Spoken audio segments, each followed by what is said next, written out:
Solar Freakin Roadways. What are they? They're solar freaking roadways. Solar freaking roadways. I mean, what a great idea to replace all of the roads in America with smart technology. It's technology that replaces all roadways, parking lots, sidewalks, driveways, tarmacs, bike paths, and outdoor recreation surfaces with solar panels. And not just lifeless, boring solar panels, smart, microprocessing, interlocking, hexagonal solar units. And they can generate electricity from the sun. And they can make the roads light up with different patterns such that our world would seem like Tron. LED lights under your feet, it's gonna look like freaking Tron out there. But real, because this is the real world. Whoa. And yeah, they've raised over $1 million for this on Indiegogo. What possible downside could such a project have? Well, there's an old saying that if things sound too good to be true, then they probably are. Let me explain. You see, the main thing that roads do, the one property that they must have and really can't compromise on, is they must durably provide traction for heavy, rubber-wheeled vehicles in all weathers. Now, that's actually a very demanding requirement, and so, as you might expect, roads frequently need to be repaired. Indeed, as everyone in America will know, summer is basically road mending season. And to anyone who's actually seen the bill for these things, they'll know that even cheap highway repair is bloody expensive. So now, rather than just merely destroying road surface, which pretty much has optimum requirements for this, they want to replace it with these expensive high-tech glass bricks. Well, let's start with the obvious. What are the traction properties? Well, they claim the traction properties are okay, and I can believe that. Rubber on glass, that's probably not too bad. However, I suspect that the traction properties, when this gets wet or dirty, might be somewhat subpar. They're covered with a new tempered glass material that has been designed and tested to meet all impact, load, and traction requirements. And I further suspect that driving on glass bricks in wet weather will be suicidal compared to driving on blacktop. Because blacktop or asphalt has a lot of spiky areas that provide traction and also make the material quasi-porous, allowing the water to drain away from the very top of the road surface. But they claim that they've made a glass surface so rough that it ripped the boot off the British pendulum tester they were using to test traction, which would mean that a car would easily stop on it.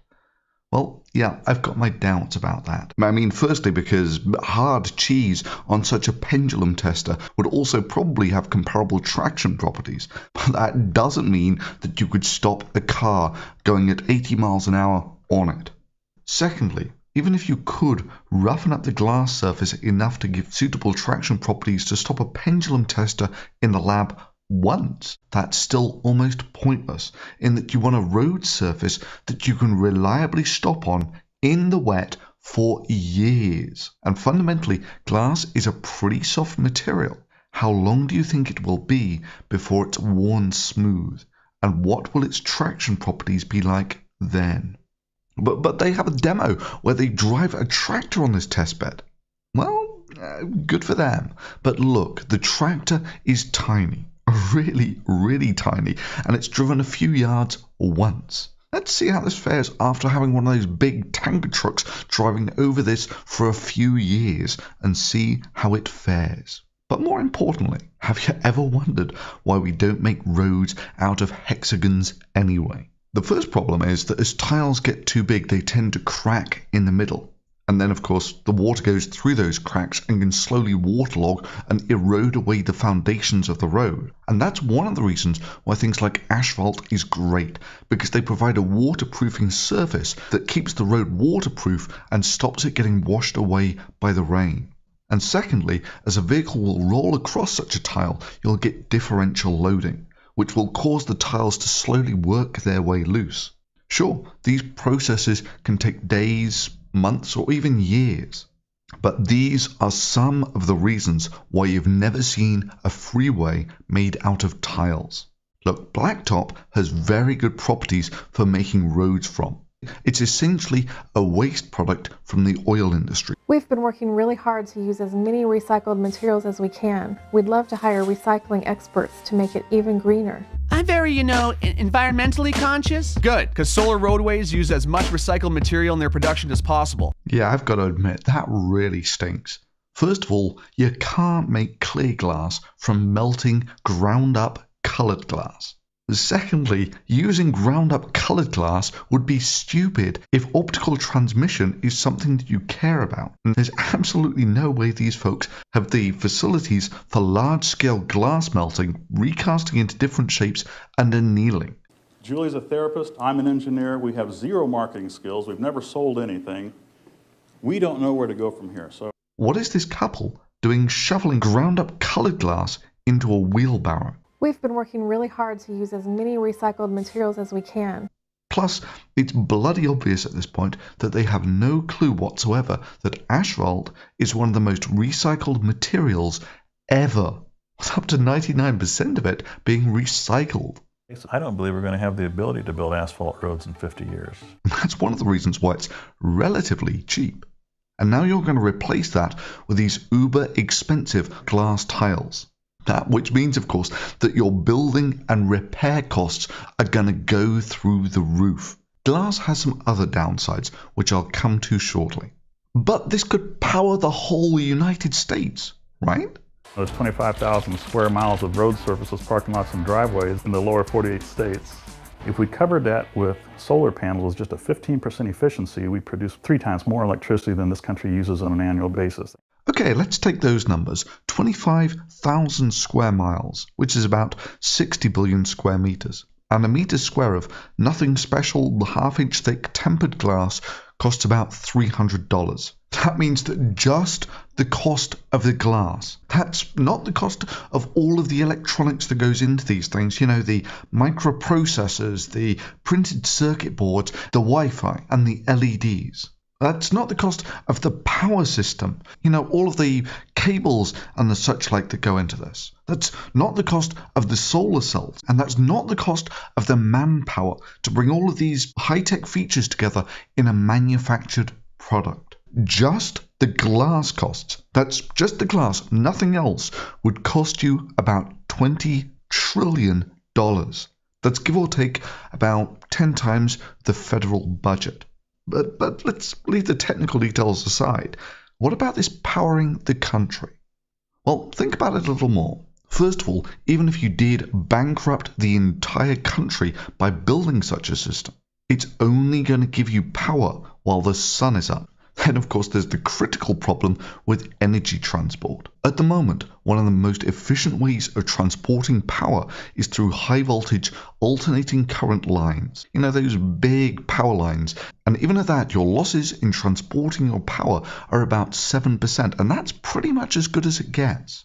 You would now not only need to replace all of the road surfaces, but would have the formidable infrastructure of changing the few volts you get off the photovoltaics into high-voltage alternating current, and then build a high voltage alternating current transport system that would go along every road in America.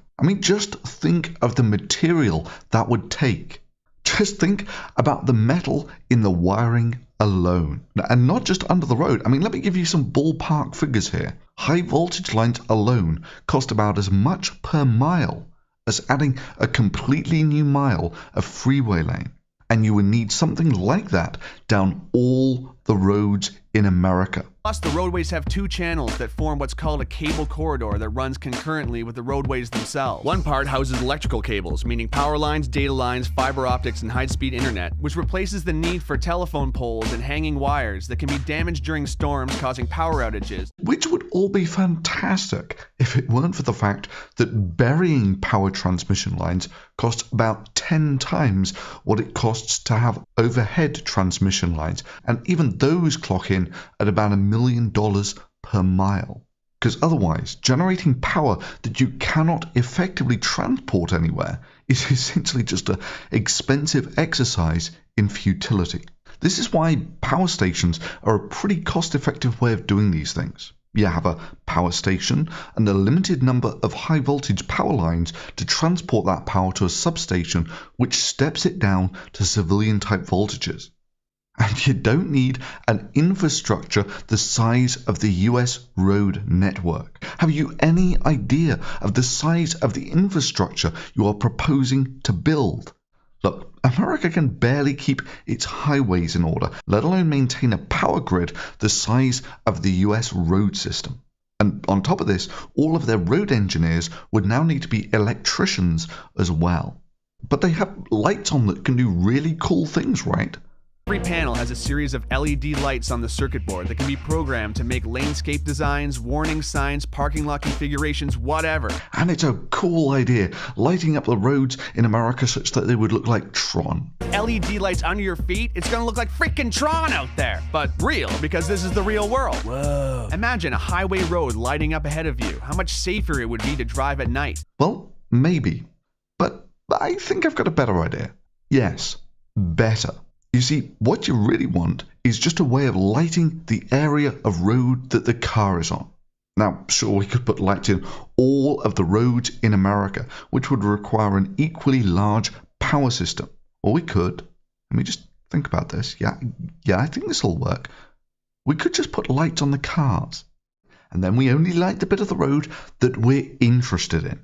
And even better, we can put some cat's eyes in the roads, such that you don't need any power for the road whatsoever, and it just lights up the part of the road that you're interested in. Plus, let me just say as an astronomer that the light pollution in the modern world is already atrocious. And I like seeing the stars at night. And I don't want night on planet Earth to look like a permanently lit up cheesy disco. Every panel has a series of LED lights on the circuit board that can be programmed to make landscape designs, warning signs, parking lot configurations, whatever.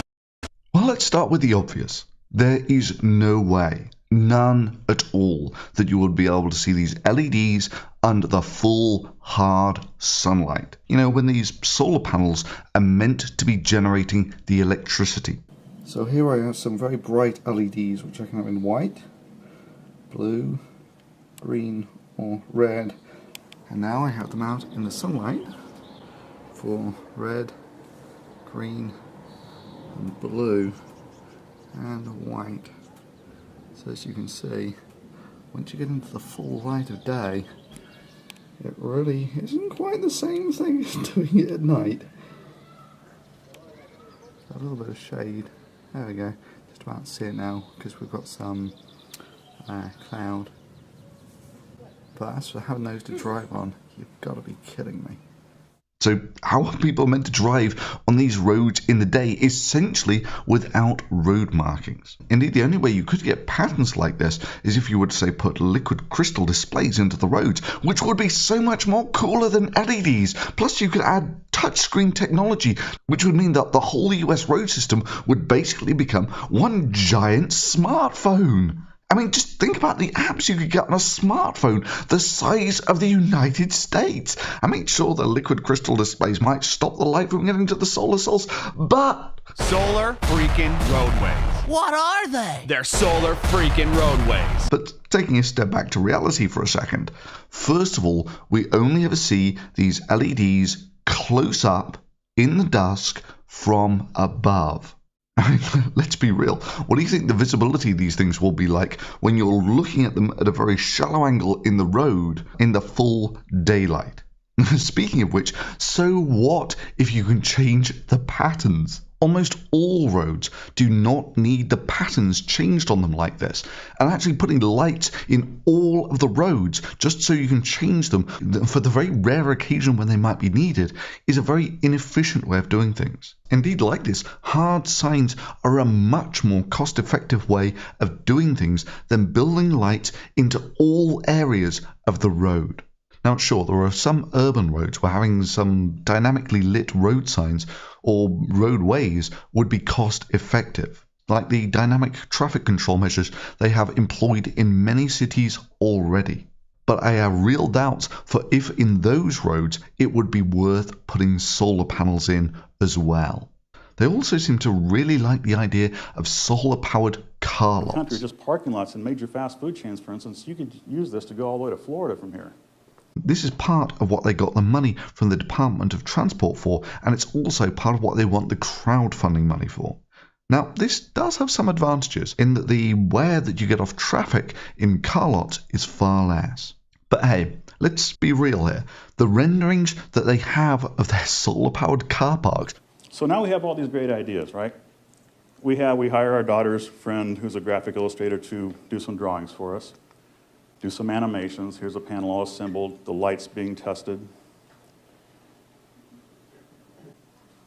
This is an interpretation of what it looked like. The renderings that they have of their solar-powered car parks have almost no cars in them, which is kind of the whole point of car parks in the first place. You know, mostly during the day when the sun is up and the solar panels could generate electricity, they're going to be full of cars, which means there's no point in covering the car park with solar cells. And then it's empty at night when there is no sun, which means there's no point in covering the car park in solar cells. I mean, seriously, how long did these people think about this? This is exactly the kind of over-the-horizon thinking that has brought Idaho's own solar roadways to national and world prominence. No kidding. The economy is in the toilet. Do you realize how many thousands of jobs this could create and sustain? Talk about a hypodermic adrenaline shot to the heart of the manufacturing and infrastructure sector. We can all benefit from this public-private partnership, which will create jobs and lessen our dependence on fossil fuels. As for it creating jobs, yeah, I'm sure it would. But then again, so would building a bridge to nowhere. Or maybe more accurately, a gold-plated bridge to nowhere. The real question is that a cost-effective way of spending the money or bankrupting the country? And I'm really not convinced that it is. You know, maybe something more practical, like repairing the existing road system. Then, of course, there are parts of this presentation that are straight, pure, unrefined bullshit. You see, roads are actually fairly good thermal absorbers than almost anything else. No more useless asphalt and concrete just sitting there baking in the sun. Roads are collecting heat anyways. And that's why roads in summer get very hot. Now they're proposing using these high-tech bricks to melt the snow. Those in the north, the panels use energy they collect to power elements to keep the surface temperature a few degrees above freezing. Oh my. Did you just say that in the north, like where there's not much sun, in winter, when there's even less sun, during a snowstorm where there's even less sun, they're going to use that solar energy to heat things to melt the snow? They're heated. No more ice and snow on roads causing traffic delays, accidents, and injury. No more shoveling your driveway and sidewalk. No salt corroding your car or wasting tax money on snow removal. And you can ride your bike or drive your motorcycle all year round. Whoa! Which is just grade 7 bullshit. It takes a huge amount of energy to change ice into water. That is, to melt ice. That's why we use snow plows and not snow melters. That is, the physical energy required to move the snow to the side of the road is far less than the amount of energy to melt that snow. Now, the best amount of energy you're going to harvest from these bricks is essentially what you would get if you paint the bricks black, almost like the blacktop road. And no, even with the best energy harvest you can get off a blacktop road, it's still nowhere near as efficient to melt a good snowfall in winter. But what I hear you say, they're actually talking about heating the roads. Seriously, heating the roads with heating elements in their bricks. Are you kidding me? It takes a huge amount of energy to melt ice. It takes as much energy to turn ice at 0 degrees into water at 0 degrees. That is, just the energy to melt a unit mass of ice requires the same amount of energy as heating water at 0 degrees Celsius up to water at 70 degrees Celsius. That's 3/4 of the way to boiling. I mean, think about that.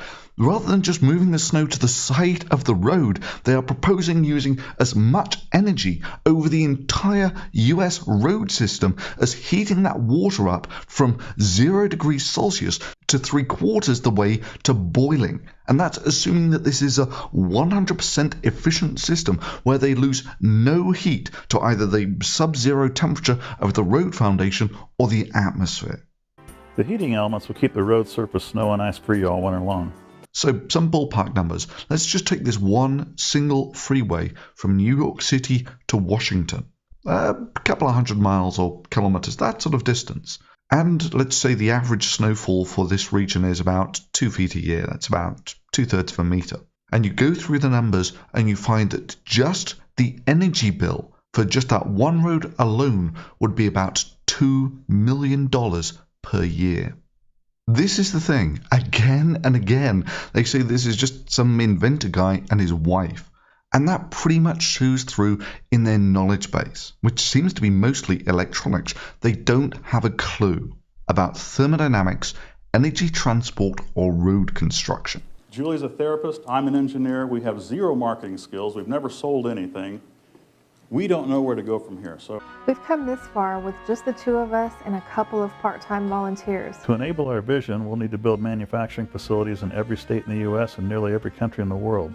And of course, roads are very dirty places. They get covered in dirt and oil. And a solar panel covered in dirt and oil really ain't going to generate that much electricity. And all of that dirt, combined with the traffic movement, is abrasive stuff. It will just grind away a relatively soft material like glass. I mean, think about it this way. Dirt is basically really small rocks. Now you're going to grind that dirt against glass under the wheels of, say, a 20-ton tractor trailer. What do you think is going to happen? Yep, this is just going to grind down the glass and make it smoother and slippier and more opaque. Really not so sure that these bricks are going to have a long life expectancy as a road surface. And of course, their calculations assume that the solar panels under the road are going to be as efficient as a top-range solar plant. If we covered that with solar panels, just a 15% efficiency, we produce 3 times more electricity than this country uses on an annual basis. And I think that's a little optimistic. Look, currently solar farms where they have essentially uninterrupted daily sun, in places like California where it's actually pretty good. You build your power station near where the electricity is going to be used, such that you cut down on your transport losses and the cost of building the infrastructure. In deserty areas in America, you typically have no shortage of places to build something like that, because it's the desert, and not many people live in the desert. Plus, they are relatively easy to maintain because you didn't build a road surface over the top of it. I mean, in many ways, a far better variant of this plan would just be to build a giant shed over the top of the roads or top of the car park, and then put the solar panels on that.